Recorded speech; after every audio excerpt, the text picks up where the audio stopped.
Welcome today to the Yoga Therapy Hour and to listening to the thought-provoking and heartbreaking discussion that I'm about to have with Ranju Roy. And he has a new book that he's just written called Yoga as Pilgrimage, Sutras for a Modern Age by Ranju Roy, R-O-W. And this discussion was not one that we planned. We had some questions that we decided not to go with, and we decided to just move into it and be together and see what happened. And I have to say that I was very heartbroken within the first few moments of this episode, to the point where it was hard to continue. And I also want to give you the option about if this is the episode that you want to listen to at this moment. I hope you will listen to it, but I always just like to give people the option of making sure that you have the support you need around you, whether that's Mother Nature or a friend you can talk to or a nap or your journal, something that can support and nourish you. Because the beginning of this conversation with Ranju is quite challenging, actually. And I didn't know what we were going to talk about today, so you'll hear me get a little bit choked up also. Now, as part of the discussion that Ranju and I were having, I said, Ranju, would you mind if I read an excerpt from your new book about our discussion? And so I'm going to do a little bit of that now. It's on page 26. The Journey of Incarnation and Dissolution. Ranju says, there are innumerable flowerings in each of our existences. Our lives and action and forms touch many other people in one way or another. We all ripple out, and as we approach the end of our lives, as the precisely tuned machinery begins to falter, what was once distinct and defined becomes less so until finally form dissolves and we return to a sort of unity. A single incarnation is a journey from the undifferentiated unity through to differentiation as we fully manifest our individual lives. It's increased specialization and individuation. But then at some point, there's a reversal back to the undifferentiated simplicity, and that is what we call death. Today we are talking about pilgrimage, the pilgrimage of your life, the pilgrimage of your spiritual journey, the pilgrimage of being human and being born and living a life for sometimes a very short period and sometimes 100 years. And then going back to the ocean of whatever that is out there. We don't even know. We have some ideas, but we don't know what happens after.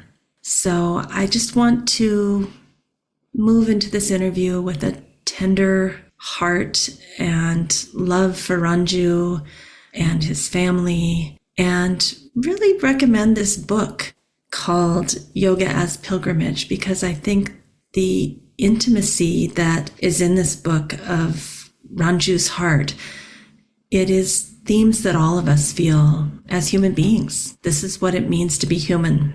And oftentimes there is suffering as human beings. We know that. So thank you for being here today. And I look forward to you getting to be touched by Ranju in the way that I was today.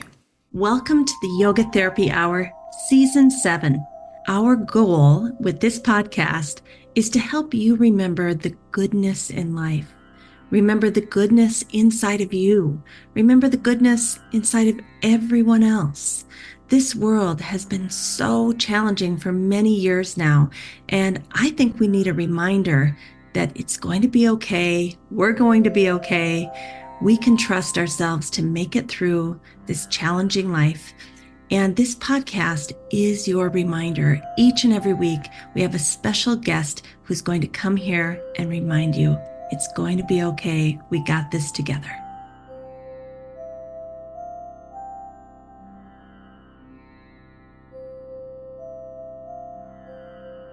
Welcome, Ranju, to a second round of the Yoga Therapy Hour. How are you today? Yeah, I'm good. Thank you.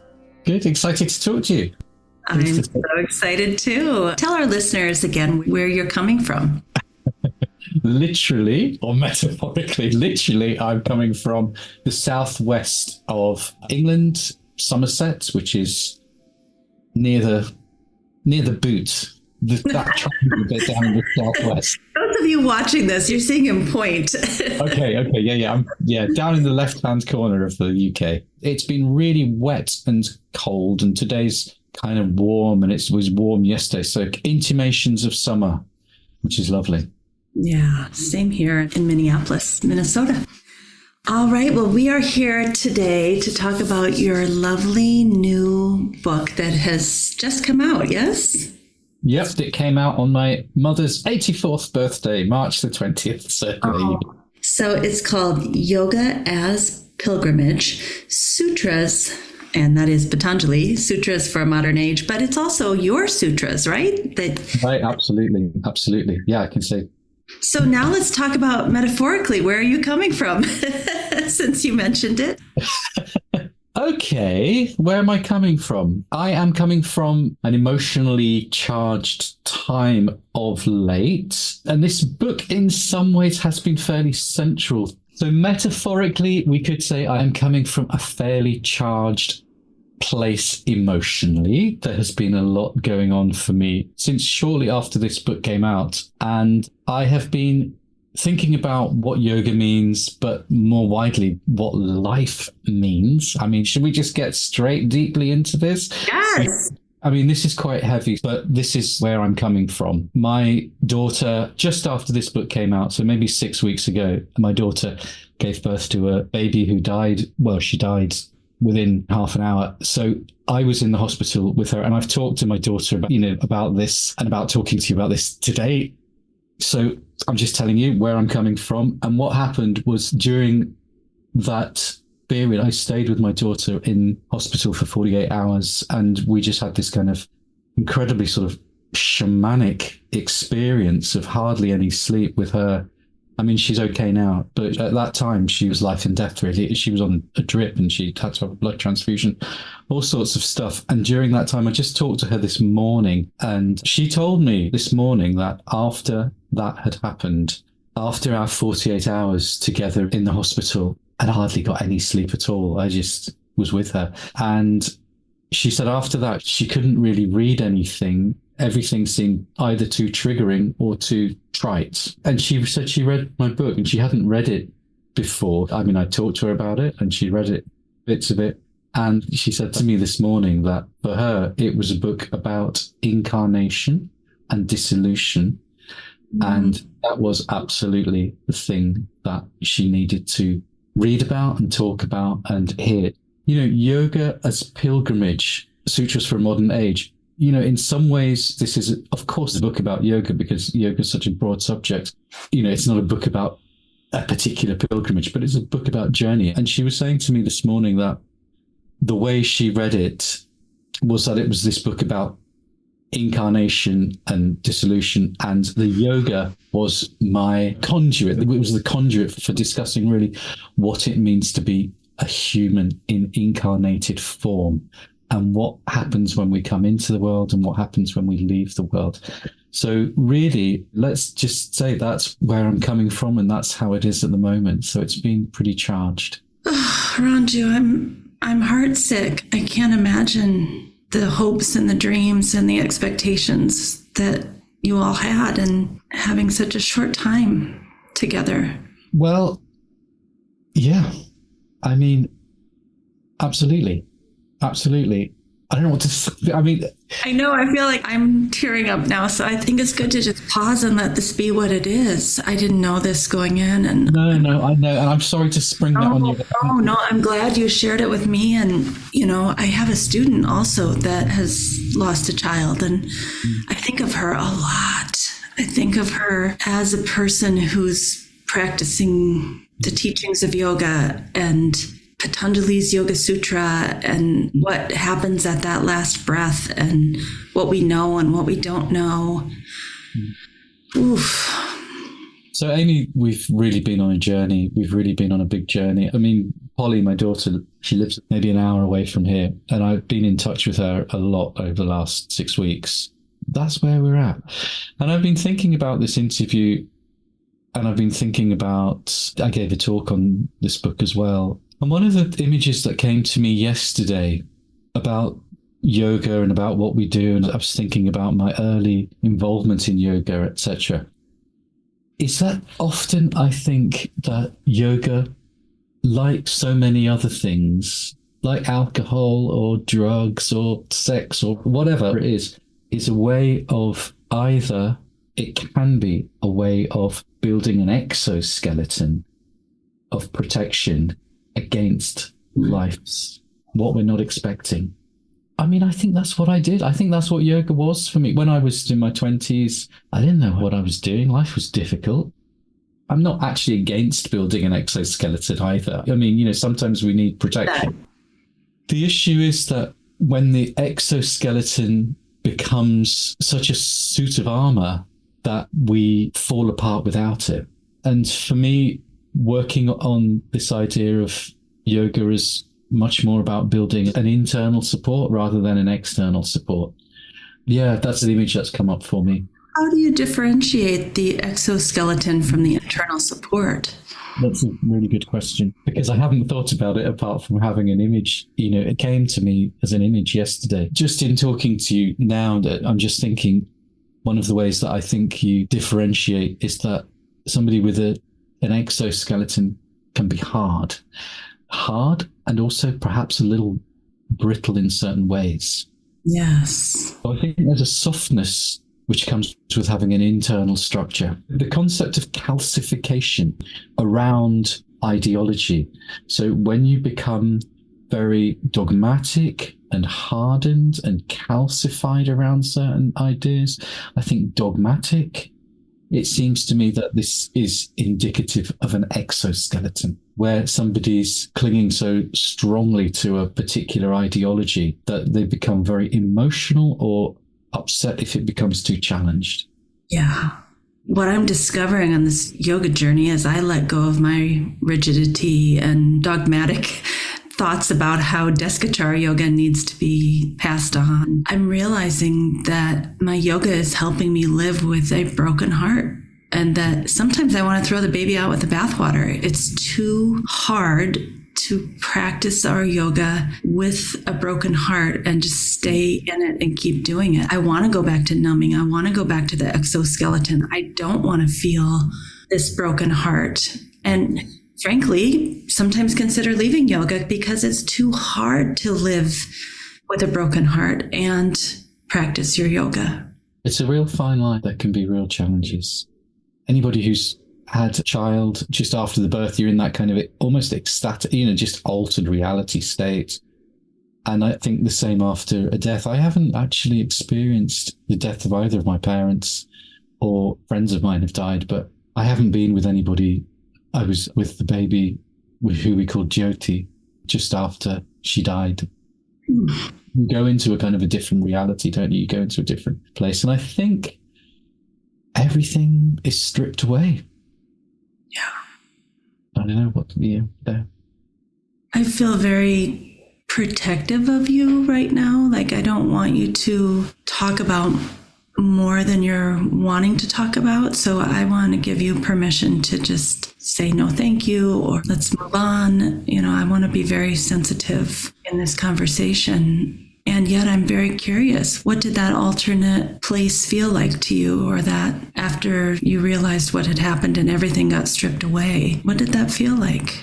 It felt fizzing with so many emotions. The first night when I was with her in the hospital, we were in this kind of 21st century modern hospital, which was humming and air conditioned, and you didn't know whether it was 2:00 in the morning or 2:00 in the afternoon. And various professionals would come in and then they would leave. And it was kind of like a space capsule. And I went through this book. I mean, I told her all about this book, and I read things from other books, and I just talked and talked and talked.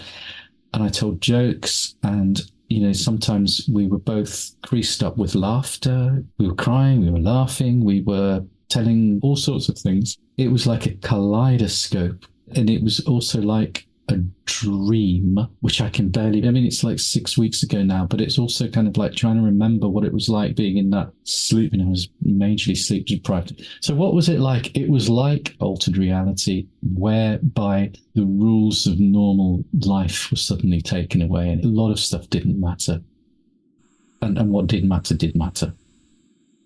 I've often thought that around times of death or serious illness, like all these things that we prop up that matter and that we need to do X, Y, Z to prepare for the future. And it's just exhausting. And it honestly doesn't matter. I'm not saying we shouldn't try to have a retirement or, there are some things we try to function, but in the most important moments of life, none of it matters. None of that stuff matters.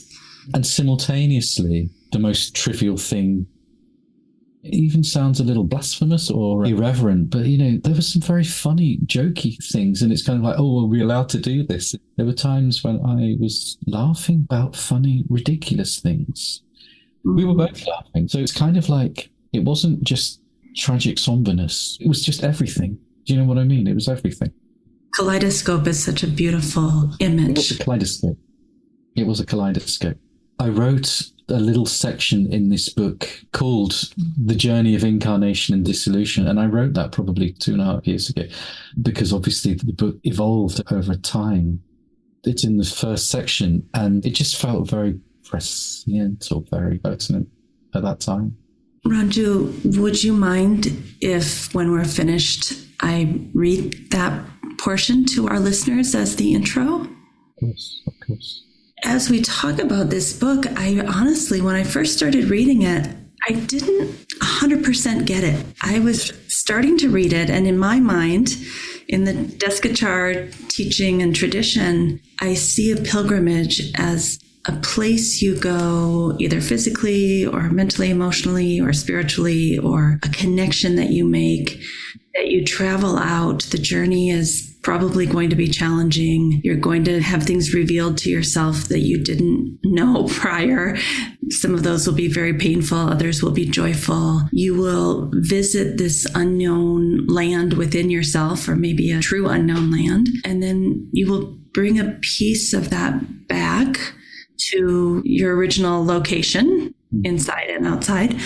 And now you will be a different person. Is that how you see pilgrimage, or could you expand on that?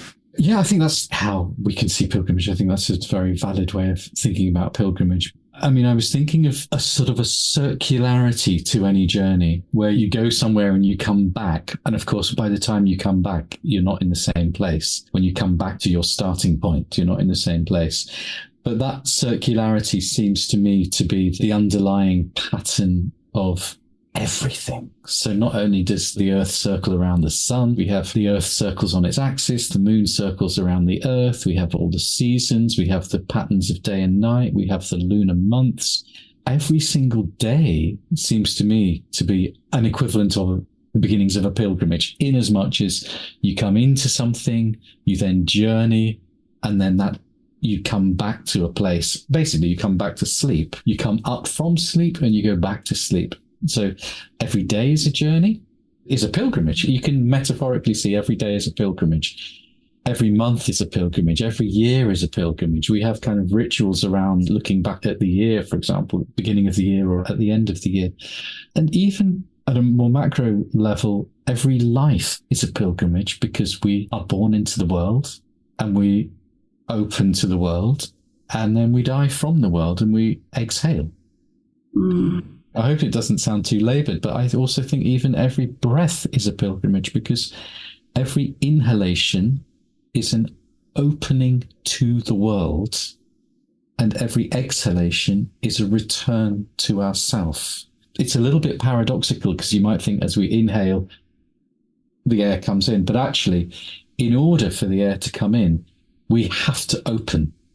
Yes. So it's the act of opening which allows the world to enter. Right. The act of withdrawing, which forces the air out. It's not quite. I get it. I often get that question. Well, wouldn't it be the opposite? But I agree with you. It's that when we exhale and we're empty, that's when we are with ourselves. Exactly. And one of the ways I think about it is that the inhalation and the exhalation are the equivalent of spring and autumn. And in spring and autumn or fall, that's when the movement happens. Just like with the breath, the inhalation, that's when there's movement. Exhalation, that's when there's movement. The summer and the winter, there's a kind of a stillness potentially, a very still summer day or a very still winter day. They are like the kumbhaka. They're like the pauses after the inhale and after the exhale. And the pause after the exhalation seems to me to be like deepest, still winter, when everything has gone back to its essence. The trees are just back to their skeletal forms. It's before they're coming in. The earth is pregnant with potential, but it hasn't yet started coming. And just like the inhalation is there, ready to come. So the idea of pilgrimage, for me, I've thought about it in terms of both every single breath we take, every day we live, every month, every year, and every life. Hello to all of our listeners. We would like to thank you for being listeners and offer something very special in the months of June, July, and August of 2024. We will be offering meditations where the community can come together online on Zoom for free. And we're going to offer meditations on the new moon and the full moon of every month. June, July, and August. We will also be offering yoga nidra for certain health conditions such as high blood pressure, and we'll be having a summer solstice celebration together on June 20th, 21st, something in there, on International Yoga Day, and we would love for you all to come and join us. So we'll put all of the information in the show notes. It's free, it's our gift to you, and it's a way that we can come together as a community and get to know each other better and enjoy a meditation or a yoga nidra. So we hope to see you there. So when I first started reading, I was like, is he taking me on a pilgrimage? Right. Is this his pilgrimage? Like, I was trying to get my footing in the book. Right. As you took me closer to the destination, if you will, it got deeper and deeper, and I started to understand more about you and about me and about being human, until the final part on page 135, the reflections. I was like, we have arrived at the destination. And it was a beautiful journey. And I just thought that was so interesting that in the beginning, I didn't know where I was going. I wasn't sure, like, what is this? And then I just had the faith. I know you, Ranju, and I know the depth of your heart. And I know you have studied and embodied the teachings of yoga for decades. And I was willing to go wherever you were going to take me. And as it started going deeper and deeper, I felt like I was in your personal diary of really depth understanding of what yoga means and how it can help us have that internal skeleton.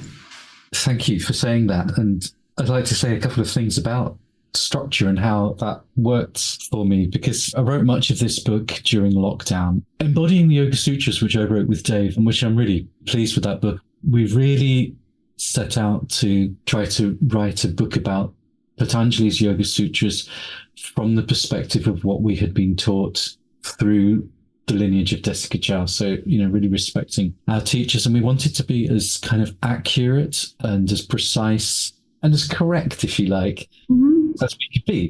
We were really thorough. Dave Charlton, who I worked with. And this book was slightly different in as much as I wasn't being like a representative of any tradition, formally. This was just like, this is where I'm at now. I'm writing just, this is what I think. This is where I've got to. And I'm not saying that this is the truth. I'm not even saying this is right, but this is where I'm at. This is where my understanding has got me. It's like when you have an abstract piece of philosophy, like the Yoga Sutra, for example, or an abstracted piece of philosophy, sometimes you do and sometimes you don't want to know about the author, because sometimes you think, maybe you don't want to know about the author because it could be a beautiful piece of writing, and then you find out the author's a terrible person. You think, oh, there could be a conflict there. Mm. But in some senses, I really wanted to do two things. I wanted to write about almost like a didactic, some didactic things which came from where my understanding is. And I also wanted to write a little bit about who I am and where I am and why I'm saying these things. So there were two narrative voices for quite a lot of the thing. And I really struggled with how to stitch those two things together. And I thought, is this like autobiographical or is this a book about philosophy? And it was a lot of struggling going on in there. My sister really helped me. She's an editor, and she really helped me massively to try and work this out. And I just want to say, that's the part of the book that I was like, where are we going? Is this similar to your first book? Yeah. Is this autobiographical? Like, I was kind of page by page going back and forth, like, where is this pilgrimage headed? Yeah. Okay. So exactly. So the book is really divided into three major sections. The first section is called Foundations. And in the Foundations, I have written my personal 23 sutras. I mean, of course, they're referenced as inspiration from Patanjali's Yoga Sutras, but basically, this is my 23 sutras. I've created these sutras in English, and some may find that a bit cheeky of me to take a form or whatever. But anyway, it was just a nice way of distilling some points. And then I wrote a commentary about my 23 sutras. So that was my kind of starting point. And then I wrote a little bit about Sankhya and about Patanjali. And then the middle section is called The Journey, which is each of the chapters in the journey is divided into two halves. And the first half is in italics. And it's the italics first half is just like me walking along with you as if we were walking in the hills. And I'm just chatting to you. I'm just telling you stuff about my teachers, about my life, and about, stuff. It's kind of autobiographical, but also I want to talk about the context of how I've got to where I've got to. And then the second half is not in italics, and it's slightly different. I think it's a different authorial voice, if you like. It's a different narrative voice. It's a different narrator. It's still me, but it's a different part of me. And I think that second half is more didactic, and I feel like I'm the mouthpiece of more of a teacher rather than a companion and a friend, if you like. And stitching those two halves together is one sutra from my modern day sutras. So I have taken 8 of those sutras in the 8 chapters. I've taken one per chapter, and I've used it. And we know the word sutra means, a stitch. So I've used one sutra to stitch the two halves of each of those middle chapters together. The titles of those chapters: First Steps, The Yoga of Action, Being, Voice, Focusing, Seeing, Working with Form, Beyond Form. Of section 2. Right. That's the pilgrimage. And I can say something about that because I think it does reflect, it's a journey inwards, and it kind of has echoes of both the Sankhya philosophy and the 8 limbs of yoga, but it's not exactly the same, but it kind of echoes. So First Steps, the first chapter in the journey, is really about why would you undertake a journey? Why would you start this thing? Why would you do anything? And so it's really about what motivates us, and it's about suffering. I mean, I talk about, suffering, dukkha, so that's the kind of first steps. In the Yoga Sutras, Patanjali starts his chapter 2, Sadhanapada, with Kriya Yoga, which is Kriya we know as action. So the yoga of action is Tapa, Swadhyaya, Ishvara, Pranidhana. I've translated that as tempering, listening, and trusting are the 3 kind of words that I've used. That's kind of like the foundational practice. That's the bottom line. We've got to temper. By tempering, I mean heating up and purifying, which is my loose translation of tapas. Swadhyaya, I've translated it as listening. Peter used to talk about taking support from within. It's like listening internally, hearing some wisdom within. And I particularly like this image, which I can't remember where I got it from. So I don't think it's original, but I can't remember it. It's one of those things that kind of gets mulched up in your head. But just the fact that listen is an anagram of silent. I love that. in order to listen, you have to be silent. And I think there's a quality of silence and listening in Swadhyaya. And then the whole image of trusting, you've just got to open to what happens. So that was the second chapter. And then from there, I kind of saw being, voice, focus, and seeing really as similar to the limbs of Patanjali's Ashtanga, because being was about yama. It's about how we are in the world. So there's a quality of that in there.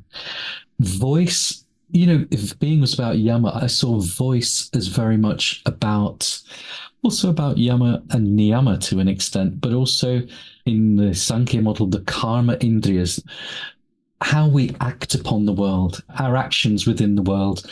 So in the Sankhya philosophy, they talk about having these 5 ways that we impact on the world. We have our voice, we have our hands, we have our feet, we have our sexual organs and our excretory organs. So these are the 5 ways that we make a mark on the world. And in that chapter on voice, I use voice as the lead organ of action, if you like, but I reference the other ones as well. So you've got that voice. Focusing, I see, is very much about dharana, about the ability to be with something and stay with something. So I talk about that whole process. And then seeing, I think of as samadhi, the fruition of focusing. I talk about seeing similarities with art, with visual imagery, because I've also done some paintings for this book. And seeing and being a yoga teacher, I think, are very related, shall we say.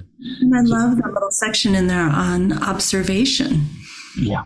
Being able to observe your students and watch your students. That was a beautiful section. Yeah. It's a meditation, isn't it? It really is a meditation to be able to be with and see beyond the skin and see the potential. So you've got the first steps, you've got the yoga of action, you've got being, which is like yama, you've got voice, which is about the karma and how we act, how we use our faculties. And then this focusing, which is more around mind, and seeing, which is almost like a fruition of focusing. And then working with form. For me, I had the image of climbing a mountain or climbing a hill or something, and then looking back and reviewing the journey. So in that working with form chapter, I feel like that's looking back and also talking about the fact that we have this particular body. This is how we're incarnated as humans. It was a kind of more of a review of the whole yoga journey, I think. And then beyond form was kind of looking to maybe intimations of enlightenment or liberation, but I don't want that to sound too mystical or pretentious, but something about how do we transcend or liberate ourselves from particular suffering, which is inherent with being glued to form. And I talk about possibly God, tentatively. The potential of God. Yeah.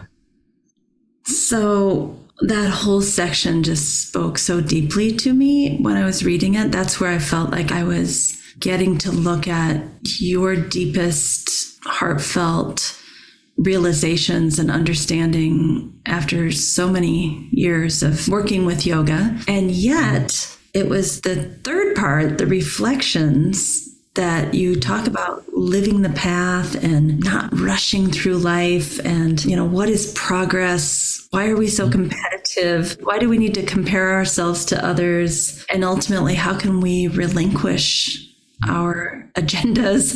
Like, that was the part that hit me hard. That was when I was like, oh, this is the destination. Like, maybe you thought the destination ended around beyond form, but for me, that final third section on reflections, that's really deep, touching material, was that I will take with me back to my original location. I thought of that second section, the pilgrimage section, as the journey in. And the third one, reflections, is the journey on, the journey onwards.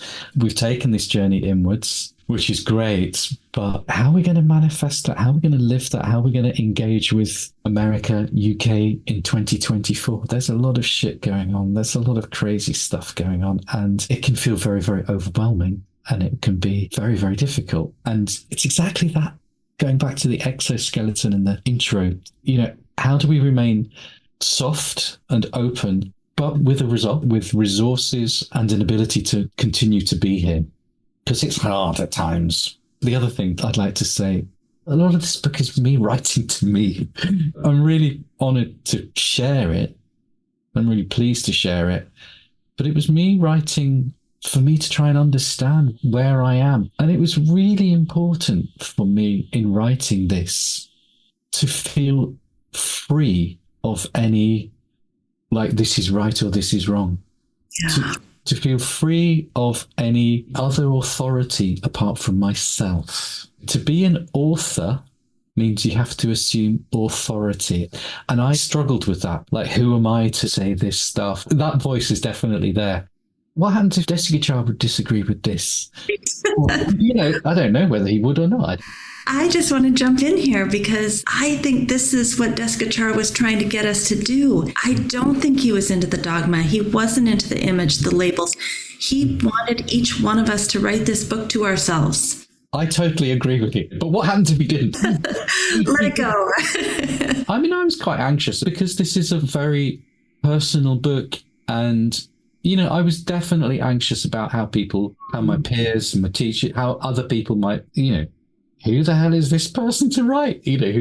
Those sorts of questions. There was an anxiety, and there was an anxiety within me about being an authority. I can be an authority by saying Patanjali said this, or Desikachar said this, and this is how I understand it. But actually saying, okay, I'm saying this. It's a fine line between being, I'm not presenting myself as a guru or anything like that, but I am trying to be authentic in what I'm saying. And all you're really saying is, this is what I've come to understand at this moment in my life, which will surely change. Yeah. And I would love to share that with you. That's exactly it. That's what I'm doing. And I, for one, there were so many common themes to the deep inner thoughts that I've had. And it was very affirming. It was very validating that being human, as you said at the end of the book, we're all unique. We all come in a unique package and offer something unique. But there's a lot of similarities to being human. And while I learned about you and being the twin brother of an English mother and an Indian father and Desikachar, I was horrified that he had a nickname for you in the book. I don't know, I feel he called you 50-50. Like, what in the world? Right? But I tell you, it was done with so much affection. It was affectionate. And so I think any nickname is, you have to see it in the context of a particular relationship. I mean, it was funny, and he was fond of me. I know he was very fond of me. Exactly. And that makes a difference. In today's context of cancel culture, he would be canceled for that, but... He would, and he shouldn't be, because it was a completely warm and loving... I think he might have been saying, I see you. I see that it might be difficult to not be fully in either world. When I read it, I was horrified, and I was also like, he was saying, I see you, Ranju. Yeah. Well, you have taken me on a pilgrimage, and I intend to keep this book near my bedside table to read little parts of it as I drift off each night, again, second and third time. And I'm just wondering, having this book released in March, and is there anything about the experiences you've had in the last couple of months that you'd like to share with us that either tie into the book or go beyond the book? I did my first kind of official talk on the book just 2 days ago. So I made a little PowerPoint presentation with my sister's help, which was great.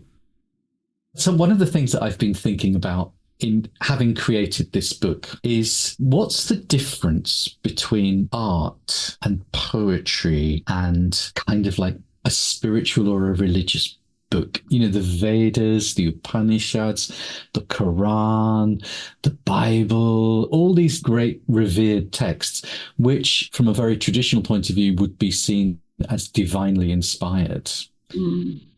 I mean, are they just man-made poetry? I mean, the person or people who made these beautiful creations may well have been channeling stuff, but it's kind of like in poetic form. So I've been thinking about, I tried to write kind of quite a poetic way in parts so that it was kind of evocative. There was metaphor, there was stories, and there were kind of ambiguities, which allowed a reader to kind of bounce off into their own experiences. So I was thinking about the difference between like an instruction manual, which isn't poetic, right? So an instruction manual just says, first thing, do this. Next thing, do that. Then when you've done that, you can do this. You can't read that at any level apart from one level on which it's intended. What I was trying to do with this book, which is maybe a little more poetic, is to invite an interaction with the text, which allows for you to go on a bit of a journey. And as you said, I'd be delighted if people kind of just read little bits of it, because I've read bits back to myself and think, oh, that's quite good, actually. Who is this author? That's quite good. I'd like to read that. That's what he's talking about, from my opinion. Yeah. It's like, wow. I mean, but I felt that way too, Ranju. Just so you know, there are universal themes in your personal experience. And I think that's what a book should be. What else could we write except for our personal experience? And I'll go back to your first book that you and Dave wrote. I would go as far to say that that is your personal experience of the teachings of Deskachar. Even in wanting to stay true and clear, we can only hear and perceive and take in what this vessel allows us to. So I've kind of let go of this idea of we have to do it perfect and we have to try to repeat everything that we were taught in a particular way. Deskachar didn't even do that from 1970 to 2010. Like, it changed a lot. Exactly. That is breathing life into a tradition, isn't it? Otherwise, the tradition becomes a museum artifact, which is fossilized in 1985 or whatever it is. And then it becomes an heirloom, which is handed down with this kind of precious heirloom, which we can't touch. It doesn't change and it will go out of date. You have to breathe life into traditions. It's sad, but it's behind the glass. It doesn't have prana. Exactly. It doesn't have prana. So I feel that this is what I wanted to do. And I think you're right. I hope we try it. Dave and I did that in embodying the Yoga Sutras as well. It was breathing life into how we've understood the teachings of Deskachar. This was a little more personal because it wasn't specifically about the Yoga Sutras, although the Yoga Sutras, of course, was hugely influential in what I wrote about. Well, thank you for having the courage to share the intimate feelings, sensations, thoughts of your heart. I mean, I would be scared to death to do that, honestly. Yeah. I'm kind of in shock that you were brave enough to do that. Well, thank you. I've left you speechless. You're very welcome. In terms of how we started the interview, I just wanted to say, I just talked to my daughter this morning and I said, look, if this comes up, how do you feel about me saying anything? And she just said, look, please do, because so many people are carrying wounds and are carrying things which they're not able to talk about. And she said, it's really important to be able to say the unsayable and to share. I'm not sure if this is appropriate to say, but when you first expressed what had happened, I had so much sadness for your daughter and the baby and for you. And I also felt a universal sadness for the children in Gaza and Rafah and, absolutely, this being human. It is heartbreaking. That I've been thinking about exactly the thing that you said was, as human beings, there are two words, Vishesha and Samanya. Samanya means how are we the same? What's similar in us as human beings? And Vishesha, what's specific to you, Amy? How are you, Amy? Why are you, Amy? And why am I Ranju? And there's something very specific and there's something very different as well. And I think here are the three things that all humans, whether it's like, Jyoti's very, very brief little life or Krishnamacharya's 100 years life, the same deal is that we incarnate, however long or short, we incarnate, we die, and we experience loss. And I think how we experience loss and how we deal with that, how we deal with change, I mean, that is the message of the Buddha. That is the message of Patanjali. Do we harden and calcify and create this exoskeleton which really leaves us stuck? Or do we open to that change and has the potential to flower into a loving, compassionate being. That's the journey. And yoga has lots of tools which can help us on that. And I think that's what this book's about. Well, thank you, Ranju. And from where I'm sitting, I think you have succeeded as a human in opening to that, being that loving, compassionate being. I think the yoga has worked on you. Thank you so much. David. Thank you. Thank you, Ranju, for being with us today and being so present and really letting us have a peek into exactly how you're feeling today in this moment and the challenges and the joys that come with your human incarnation, Ranju. I want to read probably my favorite part of the book on page 149 called Relinquishing. Ranju writes, "As I grow older, I realize I can't do some of the things I could do a few years ago. It's a cliche, I know, but 40 years ago really doesn't seem that far away. And the chances are I won't be around for another 40 years' time. 10, 20, 50, or 100 years, in the grand scheme of things, we are not that different from mayflies. It is only our human perspective which thinks that a century is a long time, or a day is short. As we grow older, of course we change. The arc of our lives moves from growth and expansion and possibility through to a greater limitation and turning inwards. If the limitations are welcomed graciously and the turning inward is practiced skillfully, it can be joy, or at least bearable. A relinquishment of the external pressures to prove oneself. But if not, it can also lead to depression, a sense of failure and bitterness. Grumpy oldies complaining about the youth of today. One of the greatest challenges of life is dealing with loss. The faculties, power, youth, family, friends, and lovers. How can we most elegantly navigate these losses to allow for new possibilities to arise out of the ashes? So with that, I leave you for today and I send you a warm embrace and a soft heart and the realization that we are all human and we are all suffering and hopefully we can be here for one another. So thank you for listening today. We'll see you next week.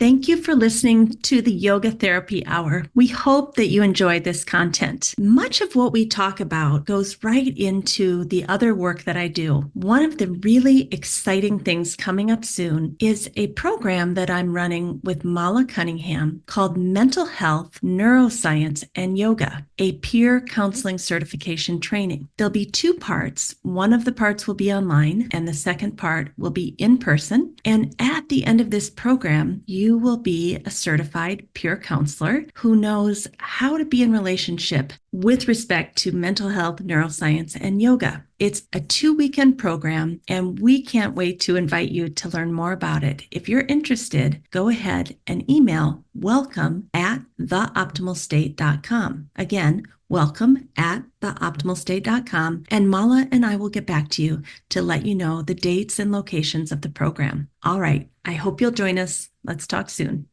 A special thank you to our team here at Optimal State. We are truly a global family.